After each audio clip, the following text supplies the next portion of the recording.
a big panel, bigger than most. So I'm gonna start us out with introductions before I even introduce the topic, because I wanna make sure that we get everybody on camera saying hello. So I'll just walk us through the order that we have on our screen here. We'll start with Ms. Hart, Mr. Howard, Ms. Kelly, Mr. Parker, and we'll make sure that you introduce the students that are with you, Ms. Hart. So I'm gonna hand it to you first. Hi, everyone. My name is Ms. Hart. I am a social studies history teacher at Kenilworth in Baton Rouge. I also am a community advocate and youth voice catalyst. I was the director of organizing for the South Louisiana Coalition for Education, and now I am leading and managing the Baton Rouge Youth Voice Initiative, which is an opportunity to engage students across our district in regards to their education and their community. I'm super excited to be a part of this conversation, and I have some of my brilliant children here with me who will be sharing their thoughts around history as well. And I'll let them introduce themselves because they are more than capable. Hi, I'm Omari. I'm an 8th grader, and I attend Kenilworth Science and Technology School. Kaden. Hey, my name is Kaden Styles. I am a 13-year-old at Kenilworth Science Technology magnet. I am also a co-author on a science fair project called Direct Energy Herbicide Killers. Very good. And then we have Haven. You can come, Haven. Hi, my name is Haven Costin, and I go to Kenilworth Science and Technology. Thank y'all. Thank you. We're so glad that you guys were able to, that we were able to pull you out of class to have this conversation with us, and we have some questions for you in just a moment. But let's hear from the rest of our panelists. So next we will go to, actually, can you keep the slide up for now? Thank you. We'll go to Mr. Howard. Thank you guys so much. So first of all, let me just give a shout out to Ms. Hart and her students. That is my former classroom. And I still see my Louisiana pendant in the background. So I am really excited to see that it is still thriving and that my classroom in 308 is still changing the minds and shaping the minds of young people in Baton Rouge. So I'm Tramelle Howard. I am the state director for the Education Trust in Louisiana. We are a national nonprofit based in the DC area, looking to remove barriers and increase access to opportunities for students of color and students from low-income backgrounds. I've been the state director for Education Trust since November, so really excited about this conversation. And as a former history teacher, really just excited to bring the lens of a teacher. And then from a policy side, how can we ensure that students are getting what they need as it relates to history? So really excited to be here today and join this conversation. Thank you. Adrinda, would you please introduce yourself? Absolutely. Hey, everyone. My name is Adrinda Kelly. Please call me Dren. I am the executive director of NOLA, which stands for Black Education for New Orleans. We're an education nonprofit based in New Orleans, who has a very explicit mission to support Black educators and Black-led schools to do their best work on behalf of our children. I hope to bring to the conversation, my experiences as a New Orleans public school student formerly, someone who took Louisiana studies and had a lot of eye-opening experiences around that, and just some of the lessons I'm learning in real time as I do the work that I do alongside Black educators in our city. So excited to be here. Awesome. Thank you. And last but surely not least, our school board member, Mr. Parker. Thanks so much, Nicole. My name is Olin Parker. I am an Orleans Parish School Board member for representing District 3. I'm also the new school board president for Orleans Parish. Really excited to join this conversation. Prior to my time on the school board, I spent a long time at the Louisiana Department of Education, and Tramelle and Ms. Hart, I've actually been in that classroom. I haven't taught it, but I have done many tours of Kenilworth, and please say hi to Mr. Suzuki for me. Really excited to chat today. There's a lot going on in education in New Orleans. There's a lot going on in education in the state. And yeah, this is an important conversation. I'm happy to be a part of it. Thank you. Great. Thank you all for introducing yourselves. I am Nicole Jolly, the Vice President for Strategy and Engagement with the Urban League of Louisiana. And we actually started this conversation in the fall. We hosted a webinar focused on the social studies standards, the state social studies standards that were being revised and updated. That process actually is just wrapping up now. We also, in the 2021 legislative session, saw some bills that were all centered around this topic of teaching history. And so we wanted to continue the conversation, bring some additional voices into it, and really start to think about action. We will be asking the panelists questions about policy, about what can be done in schools, in the home, and just really responding to the environment right now and the conversations that we can anticipate in this current legislative session that just started this week. So centered on this, I'm going to actually start with Ms. Hart. Again, you are literally in the classroom every day and in this moment, delivering and engaging with history and with your students. So I want to start by asking you, what has it been like in the classroom in the last year or so while the nation is debating what should and should not be taught in our schools? You're on mute. It doesn't want me to be great. Okay, so for me, I think there's been a lot of pressure on educators to teach a certain way or to teach a certain subset of history, or there is fear involved when you aren't teaching a certain way just based on like national conversation. But in Ms. Hart's classroom specifically, and you can ask my babies, we are truth tellers here. I don't shy away from the truth at all, even if it is uncomfortable. We face a lot of facts in my class, and sometimes we have uncomfortable conversations as a result of that. So the pressure for teachers to try to teach a certain way as a result of this national conversation, for me personally, has just encouraged me to honestly teach more and to make them even more aware of their history, but also like more aware of the autonomy that they have in deciding how they want to respond to the history that they are being taught. And what I mean by that is our students have a responsibility to be able to engage in society and change the society that they see. And if we aren't able to engage in them with the facts, then they don't know necessarily what civic engagement looks like or the issues that they want to necessarily tackle. Because if you look at history, you have examples of those issues. You have examples of freedom fighters who attempted to do that. And if you rob students of the opportunity to learn from them, then they don't have an opportunity to pick up the torch themselves and go be great. And so I encourage them all the time to ask me questions and never take anything at face value, but to also go outside on their own and to add their own experiences based on what they learned in class. I don't know if they want to add anything, but in my class specifically, I think I have just honed in more on making sure that they are aware of their history and that we teach facts, because ultimately that's what they deserve. I'm not going to lie to my babies. Thank you, Smart. If any of you want to chime into what Ms. Hart was saying, you're welcome to before I go to the next speaker.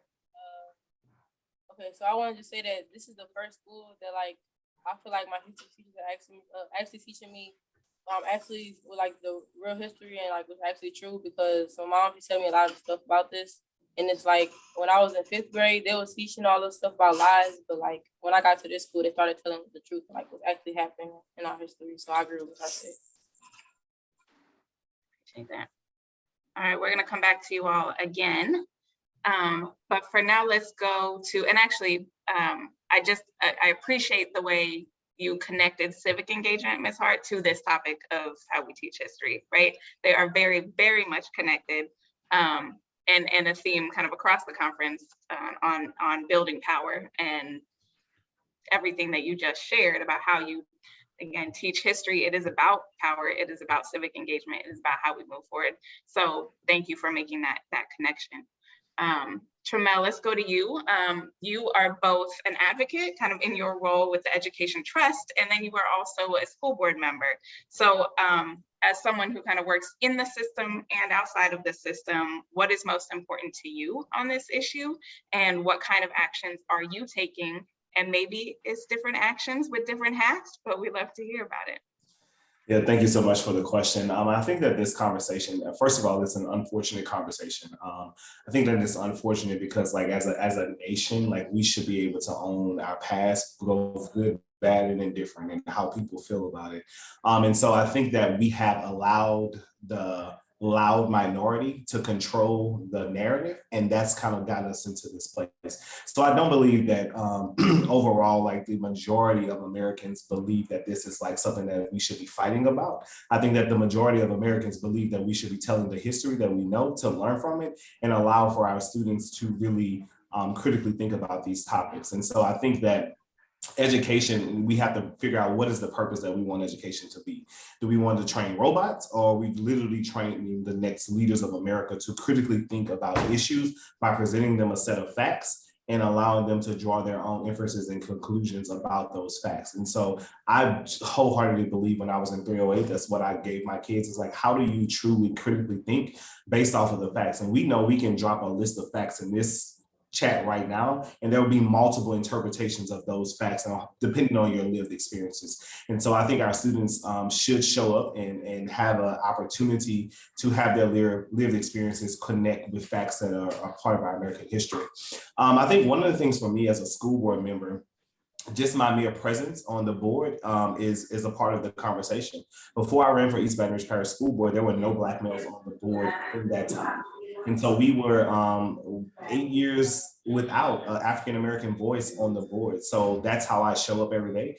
And I ensure that I show up in my authentic truth and myself. And so my lived experiences are a lot different from my colleagues, but my lived experiences are closely related to the students who are within this district. So that voice is needed and necessary on our board. We have a board in EBR that's student-wise, we have 78.5% African-American population, but our board is majority white Republicans. And so there's a disconnect in experiences. And so how people show up matters. And so I think for me as a board member, showing up is what I do to be a part of this conversation, to talk about my own experiences and to just and hold people accountable on owning the truth.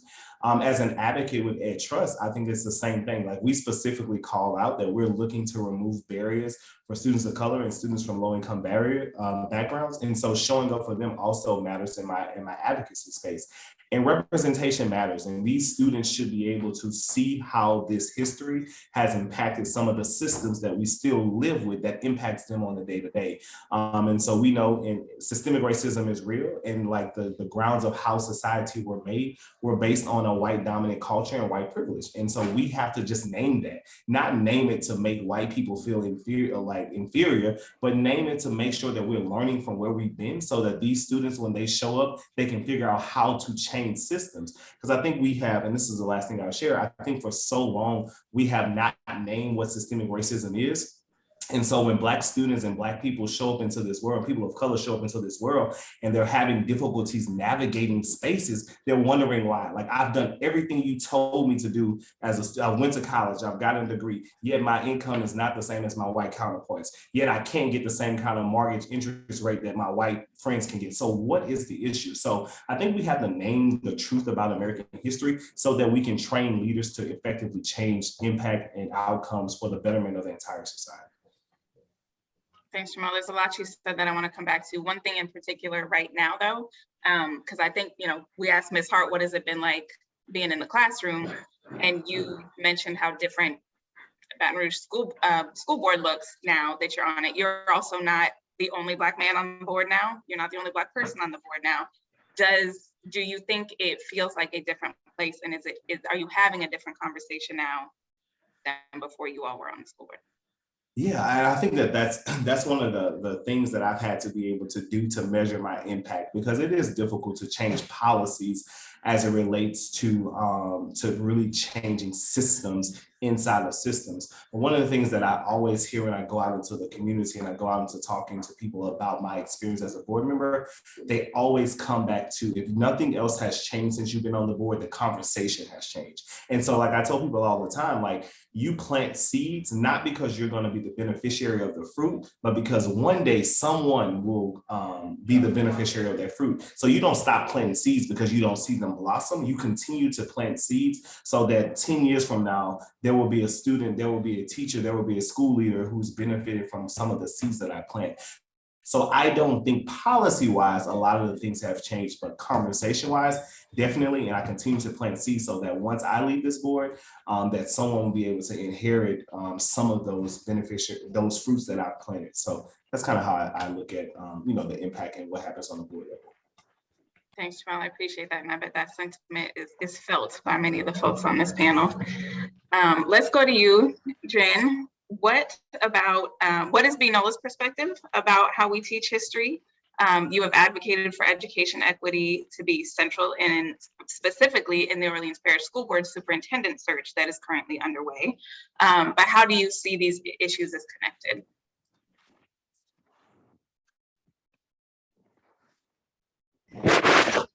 A lot of inspiration from what Ms. Hart and her students spoke about in terms of their teaching and learning experience right now. Tramelle mentioned that we don't do enough to teach about the history of systemic racism. I would offer, particularly for white children, right, in classrooms where white children are learning. I think the thing that gives me a lot of inspiration is just knowing that across the history of public education in New Orleans, certainly, and nationally, Black educators at their best have been the educators who close the door, right, and teach the babies what they need to know. And so I hear threads of that in what Ms. Hart was sharing earlier, and I just want to highlight that as just being part of a long legacy of what Black educators in particular have had to offer, right, in public education. I had an interesting experience in 1992 in the 8th grade when I was taking Louisiana Studies as a New Orleans public school student. At the time, it was a required course for all 8th graders. And in that course, we learned nothing about the 1811 slavery, which, as you know, is the largest slave rebellion to have happened in the United States, happened just right outside of New Orleans. We didn't talk about it, nobody taught about it. It was just not part of the curriculum at all. And it took many years later, I was a student at McDonough 35, historically Black institution in New Orleans. And I learned in a Black history course that was being offered at the time through students at the center about the 1811 slave revolt.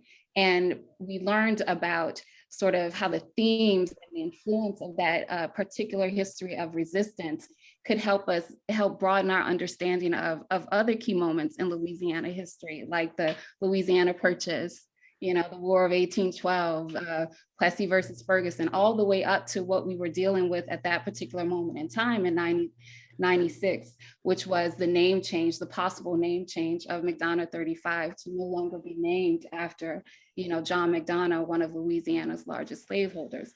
And so I remember feeling a lot of, on the one hand, anger that I spent a year in Louisiana studies and never learned anything about this history, but also a lot of empowerment as we were encouraged as students in that class to make connections from that history to real issues in our community that we were discussing at that time. And we ended up advocating around the name change issue. My point is, when you ask me, what is NOLA's perspective on how we teach history? I think at our best, our perspective is that history is all around us, right? And we need to teach history in a way that is connected to the ground under students' feet, right? We need to teach history in a way that develops the agency and the capacity of students to actually push for change in their communities. And we need to develop teachers and instructors who are equipped, right, to teach history in that way. You mentioned our op-ed about the superintendent search, and we put forth that education equity needs to be sort of at the center, right, of how we're thinking about just sort of the priorities for this next superintendent. And I had a recent conversation with a board member that was pretty eye-opening. He said, one of the sort of cardinal sins, right, of the last 15 years of educational change was, the mass termination of so many New Orleans public school employees post-Katrina, particularly so many teachers, 4,000, the majority of whom were Black women. And I'm lifting that up because for us, this urgency to put education equity at the center of our soup search starts with acknowledging how that recent difficult history, right, that disruption of Black educator and Black institutional networks in New Orleans is so connected to the challenges that we are facing right now around teacher attrition, school funding, student achievement. And my hope is that the superintendent that we bring on board to lead us in this next phase will be prepared to draw lessons from that history, right, and create some solutions that will allow us to create an environment where children are learning history in the way that we would hope, culturally competent, educators, culturally relevant curriculum in a manner that goes beyond, teaching to the test and fostering the kind of critical thinking skills and agency that we've heard Omari and Ms. Hart talk about.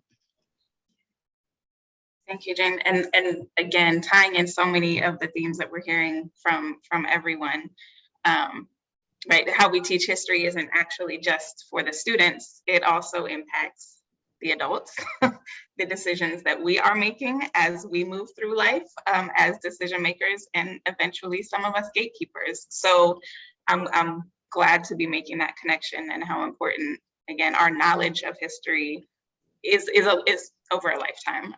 It impacts our decisions over a lifetime. So let's go to our students next, if y'all are ready. I'm going to ask you to share, and you can go in whatever order you all have decided, but what do you want to be learning about in your history classes? Are there things that you can share? Doesn't have to be Ms. Hart's class, but maybe it is, that you have really enjoyed learning about, and what do you want to be learning about related to your history?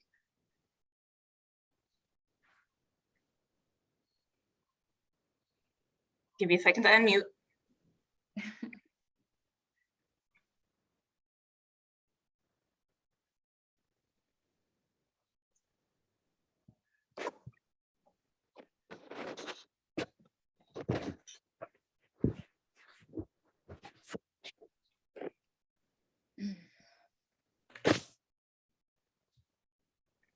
Do you guys need a minute? Do you want me to go to next? Okay, you guys work on that.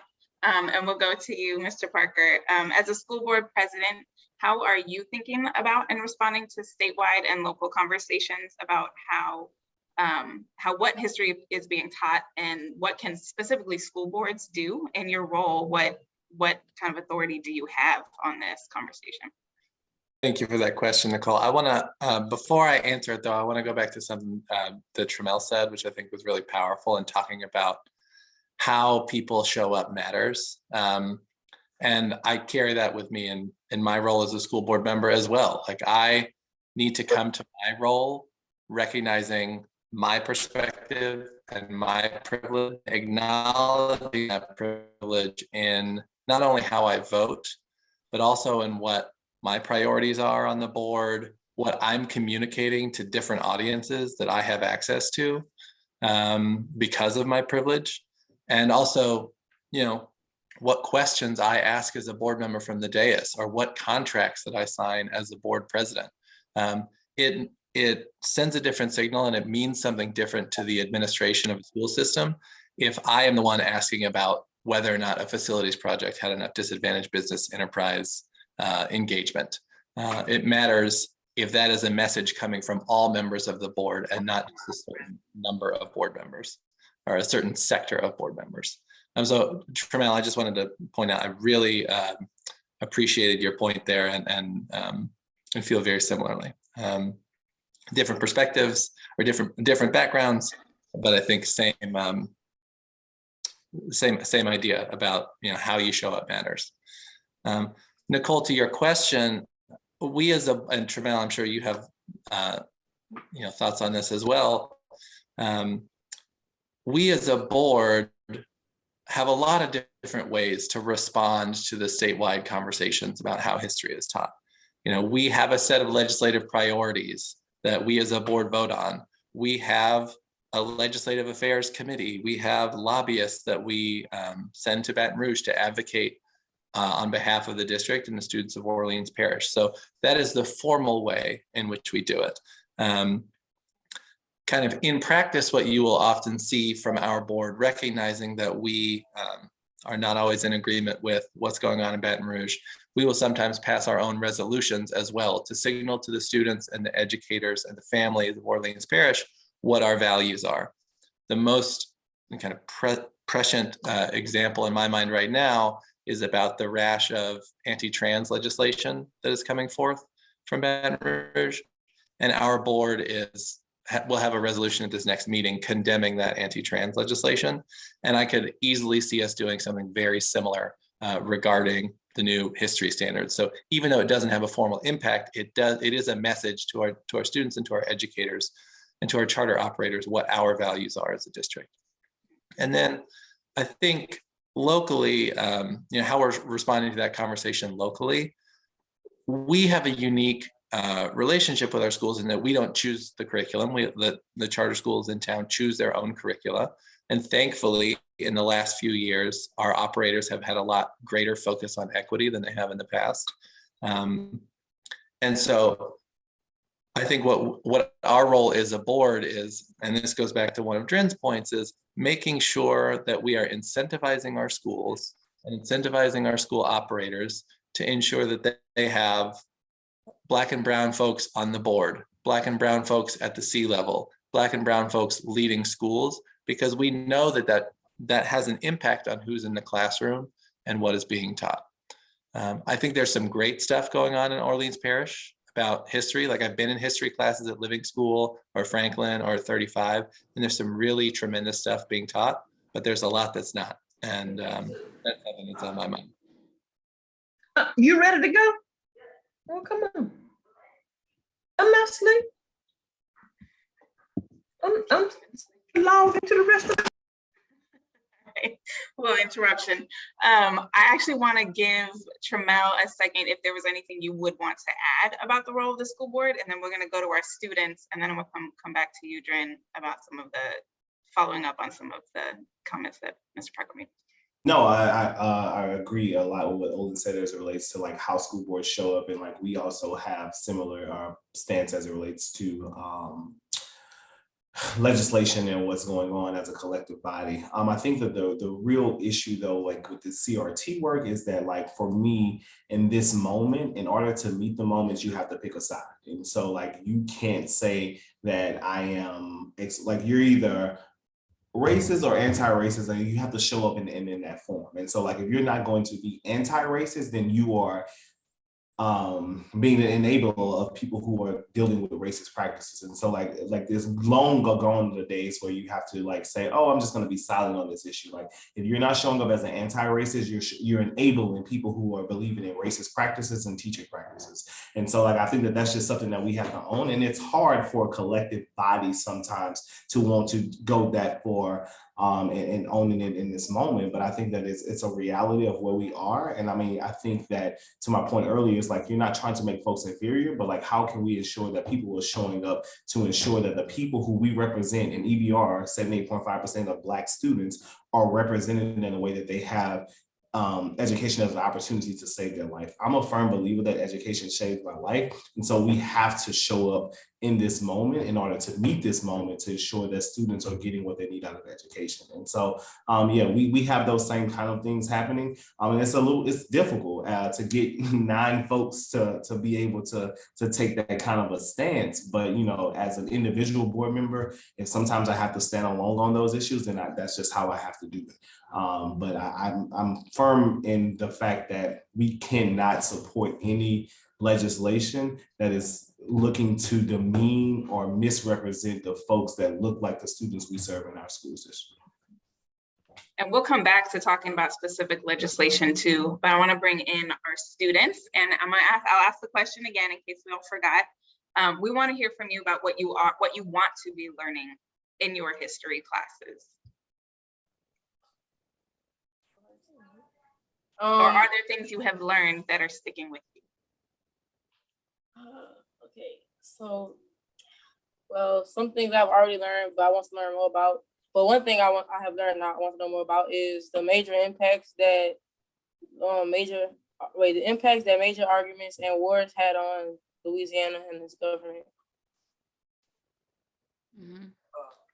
One thing that I want to learn about and that we already learned some about is like the impacts and the decisions that people have made off of what our ancestors had left behind, but like the choices that our ancestors made when they were younger that been passed on to us nowadays.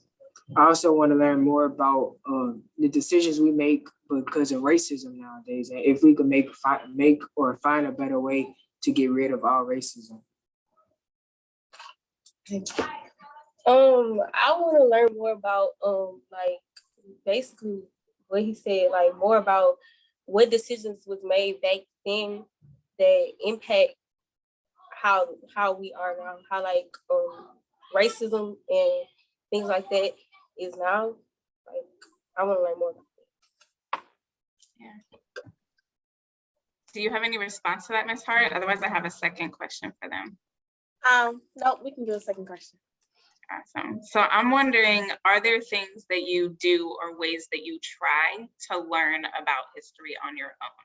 So we know you're lucky enough to have a great teacher, but are there other ways that you try to learn about history? Well, I'll go first. Well, when I'm at the house or anywhere besides Miss Hart class, the ways I find out to start learning about history on my own time is like when I be in class, most of the times we be going about racism, slavery, like maps and stuff about civil wars and all of that. So I tend to have questions when I'm out of school, and I tend to go look them up and come back to school and have that information and share with my teacher when I can. And so I feel like that's very common for most of us because I know most of us are very productive and uses our brains to think of questions that nobody thinks of. And they go home and discover that, and then they come to school the next day and starts to spread that, and then that creates more ideas and questions that we haven't thought of due to racism and other things like that, or history based. Okay, so I wanna learn more about where I come from and my history, because I know like we are taught things in school, but we're not taught like the whole truth. So I look up stuff that I'm curious about and I research it. I listen to audiobooks and stuff like that on things like that. That's what it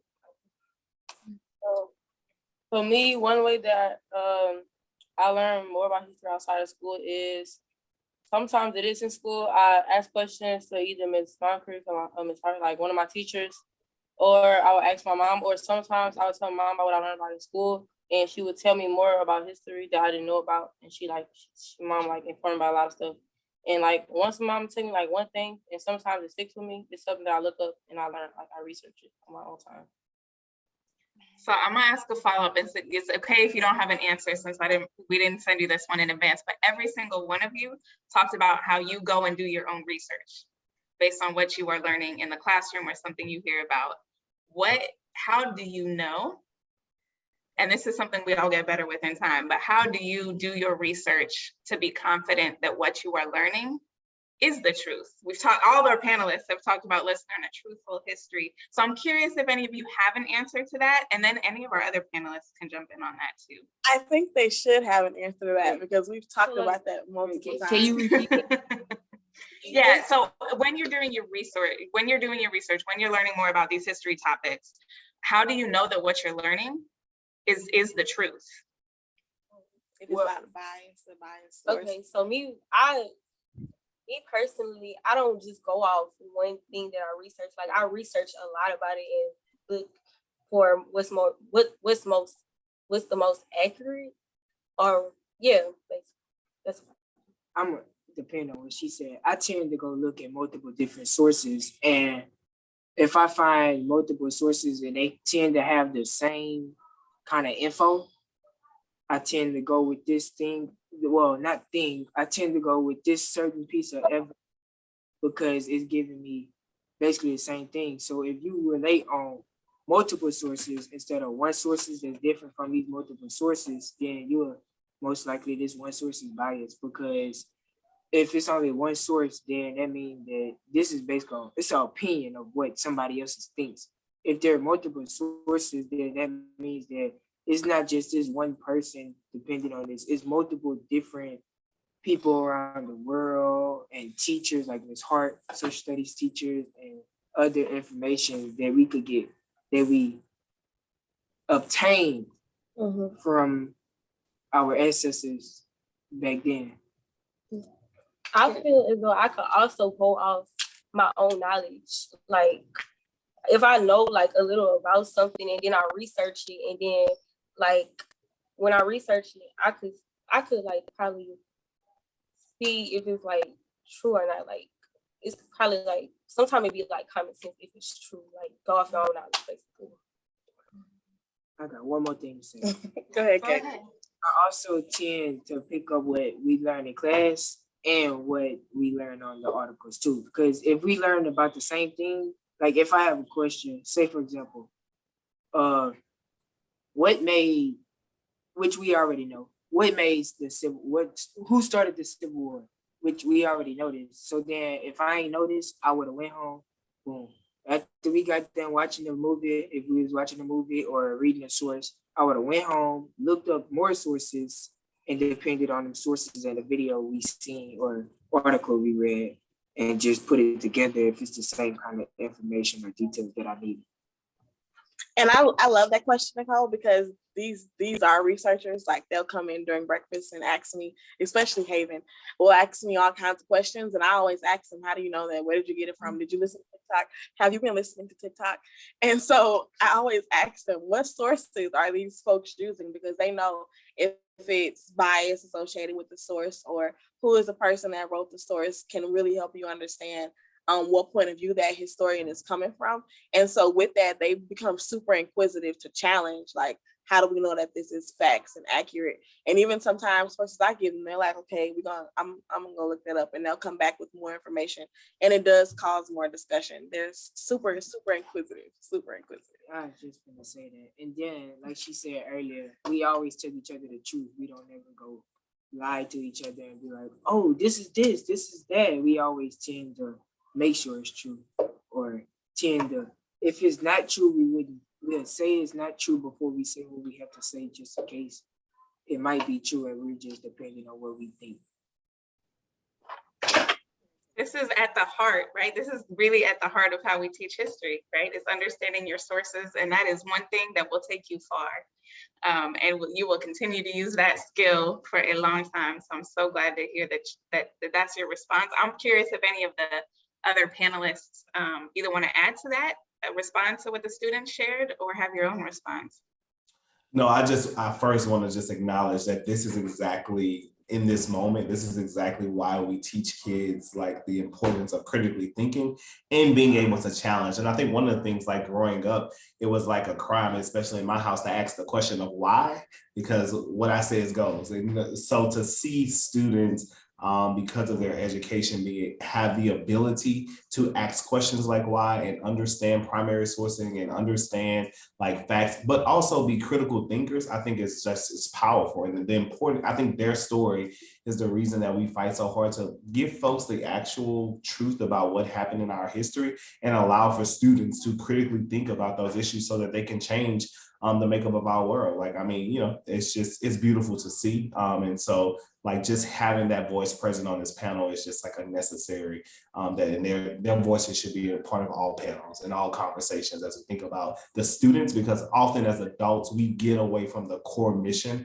of this work, which is students. And I think that just brings it back and just, it gives me energy to continue this fight and do this work. Yeah, I 100% agree. First of all, I was not this smart about sources and about triangulation, because that's what y'all are talking about.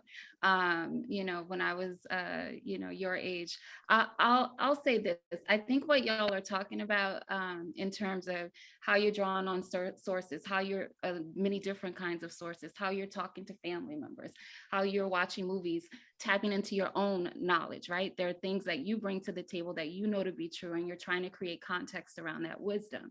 I think all of those additional ways of accessing history are super important, you know, when it comes to teaching a culturally competent history to marginalized populations, particularly Black children. And I say that because, as you have already said, you know, history is as much about silences, right, as it is about facts, like which facts get recorded, which do not, which voices get amplified, which do not, which facts get retrieved, right, in the production of historical narrative, which are ignored. And so the this curiosity about what's missing, you know, what voices and perspectives are not, you know, in the center of whatever source that you're engaging is, to me, the critical skill set. And, you know, the different experiences that y'all talked about tapping into, talking to your family members, drawing on your own wisdom, watching movies, going to museums, walking different sites, that becomes really important for tapping into the history of in the country, marginalized, right, in our country. I didn't learn about 1811 slave revolt in 8th grade. Wasn't in my curriculum, but I could have walked down River Road, right? And so I think those kinds of experiences become super important for teaching inaccurate history, right, to the children of our community.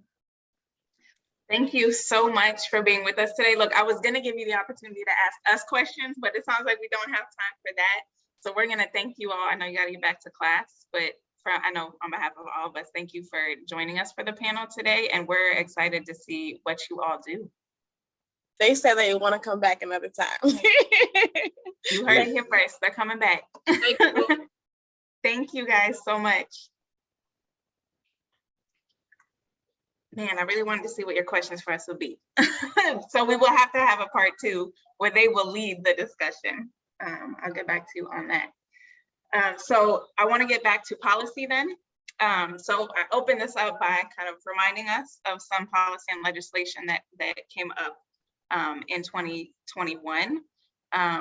We also just wrapped up our second round of public comment on state social studies standards that are going to be going to Bessie for approval. There's new legislation. Again, the session just started on Monday, and so we know there is new legislation that will impact education overall, some that will focus on how we teach history. We'll probably hear the words critical race theory in the legislature many times. So I want to ask you all what you are paying attention to, what you will be paying attention to this session. What opportunities do you see to take action? And I will let any of you start. This is open to everyone. So I'll just briefly say that there has been already some obviously session started on Monday. There's already some filed bills and legislation that are coming forth that specifically deals with this topic. There are some of these particular bills that have like the underlining meaning is exactly this, but they like carved all kind of other things inside of it to make it, you know, if you just read it like one read, you're like, oh, maybe this is not, but it's actually all the things that are getting folks to understand why teacher. One bill like asks for like a ridiculous thing of like submitting bibliographies, like year-long. So it's just a lot. And so I think that what I'll be paying attention to for this moment is just to understand of like, my question is always like, why in this moment is education under attack? Education has been the same systemically for a very long time. And then all of a sudden, like I said earlier, we have a loud minority that has made this conversation the next thing. I mean, and I don't, you know, people politically fall where they may, but like after this idea of like what a making of America great again would be, people have attacked different entities across the world to figure out how they can put that footprint on. And then right now we're living in a moment where education and CRT, because the reality is like when you think about what CRT really is, like critical race theory, it's not happening in K-12 education. Like it's just not that like the juncture of like, oh, we're teaching folks, it's not really happening in K-12 education. And so like it's incumbent upon us to make sure that all of our students are represented inside of our schools. And so that's what I will be watching for, legislation that is trying to take that away, take away teachers' opportunity to teach fact. Because there's one bill, for example, that wants to teach specifically about the Holocaust and World War II, and then give teachers specific training in the Holocaust and World War II. It's like, what are we doing here? And so I'll be paying attention to all of the bills that are trying to deem and demonize and weapon and just really make teaching into something that it's not. Teaching is a gift, and people should have the opportunity to teach students how to be critical thinkers. and own the truth of what happened in America and allow kids to be empowered with the knowledge to make sound decisions so that we could truly make our country better. But we do know like Tennessee, Texas, and other states have been under attack with this type of legislation. And so it will be coming to us like in a strong force during this session. Yeah, Tramelle, just to build off of what you were saying, I'm also watching similar, like the bills about teaching the Holocaust. I think there's one about teaching Martin Luther King, teaching something about Dr. King. I'm always on the look for bills like this that are, in my view, Trojan horses, where, you know, the opposition, the people that are bringing this CRT, anti-CRT stuff, have wised up to the public narrative. And so they are bringing bills that say like, well, you said it was fine to teach about the Holocaust and you said it was fine to teach about Dr. King. So now we want to do X, Y, Z. And so very mindful of those Trojan horses and holding a line against legislators getting involved in decisions that should be made by educators. I think there is a small, loud, committed minority on education issues, predominantly in the southwest part of our state, overwhelmingly white, overwhelmingly conservative. A lot of them don't even send their children to public schools or private schools. They homeschool their children. And we've seen them, they first kind of bubbled up in the Common Core debate, and now they're coming, it's the same group, it's the same Facebook groups, it's the same, same small but loud group that's talking about this.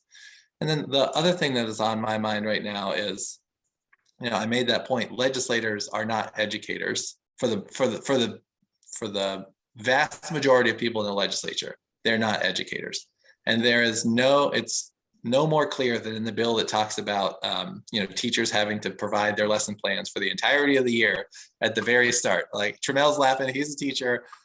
Ms. Hart knows that's absurd. That's insane. And I think we have legislators who think that because they have been to school, they know how school works. And because they were taught something, they think they know what should be taught. And we just need to be mindful of the fact that that is not the case. And we should be leaving these decisions up to teachers in the classroom, the people like Ms. Hart, who are able to inculcate such strong beliefs and strong opinions in a group of middle schoolers. That's exactly what we need.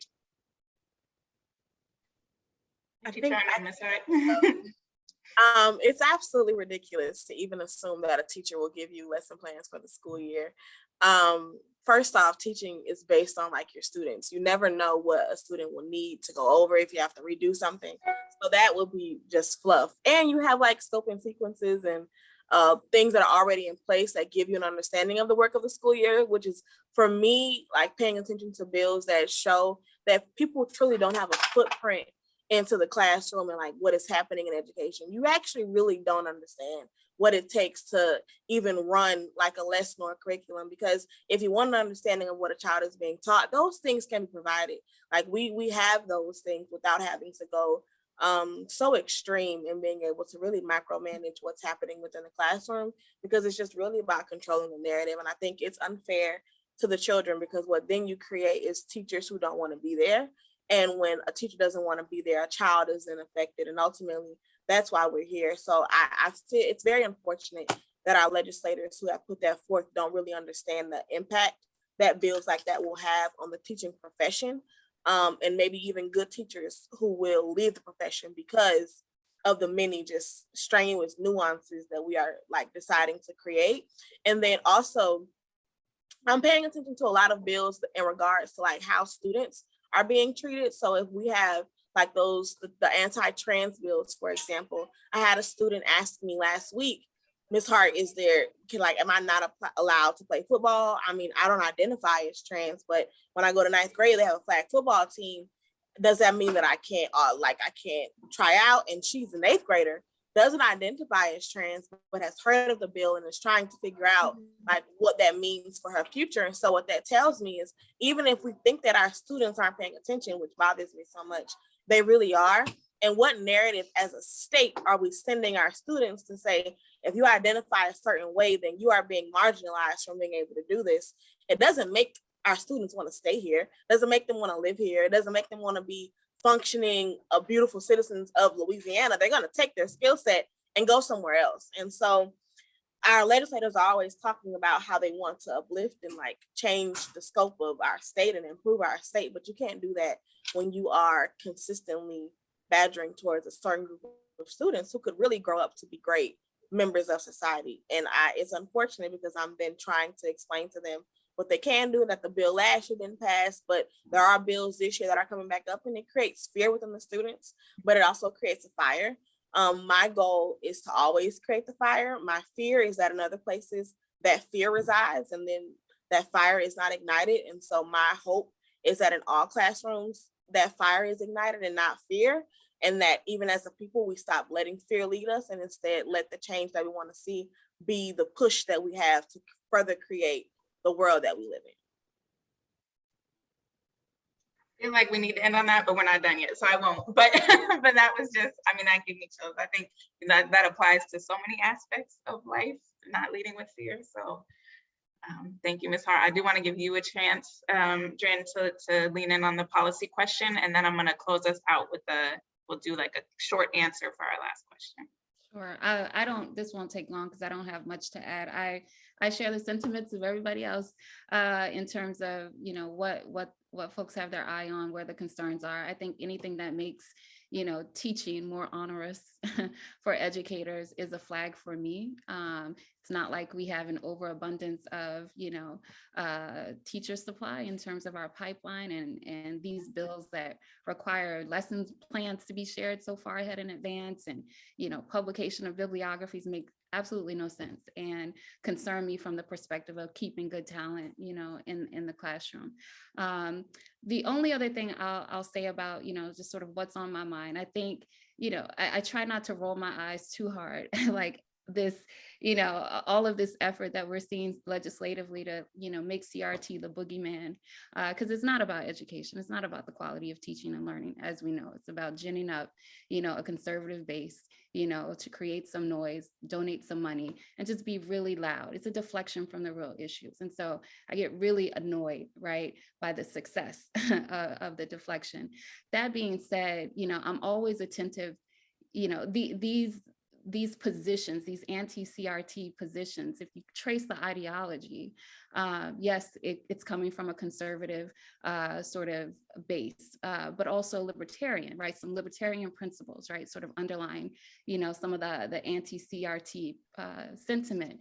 And I'm really interested in just being attentive to how these bills, you know, do further ground softening work, right?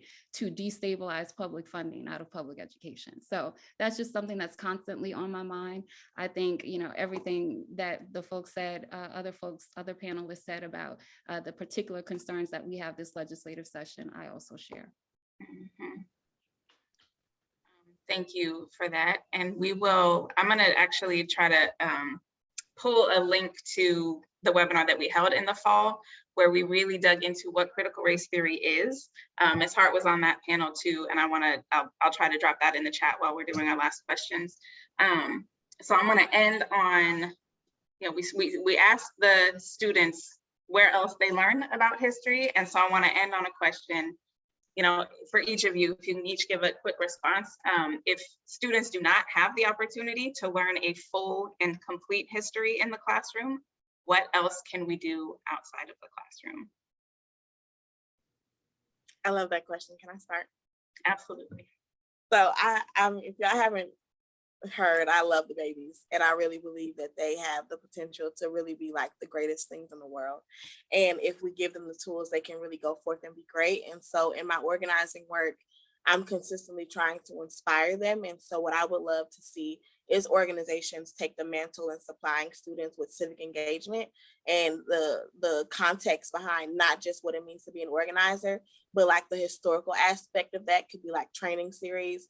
I believe that there are a lot of nonprofits in Louisiana that does great work. And if we are adding a student voice component, then it's double time, right? If they're not getting in the classroom, they can volunteer or join this organization. It doesn't matter what GPA they have. It's really just about, hey, do you want to make change in your community? And I'm giving you the tools to be able to do so. So like, I'm just pressing towards the mantle to hope that some nonprofits be able to do that. In the meantime, I try to do what I can to ensure that students not just have the facts, but they feel like that they have the tools to go out and really create a future that they want to see. For example, our English teacher has them doing an assignment now where they had to create an issue, and I taught them organizing training. And although this is happening in school, like they know how to do a root cause analysis, and they're now looking to write letters to their legislators. And so that's like real organizing lingo, but now students are asking me about like a root cause analysis. And Ms. Hart, is this a trunk or is this a root? And so for me, it's just like, okay, you understand. Now you can go out into your community and encourage maybe someone else at another school to make the change.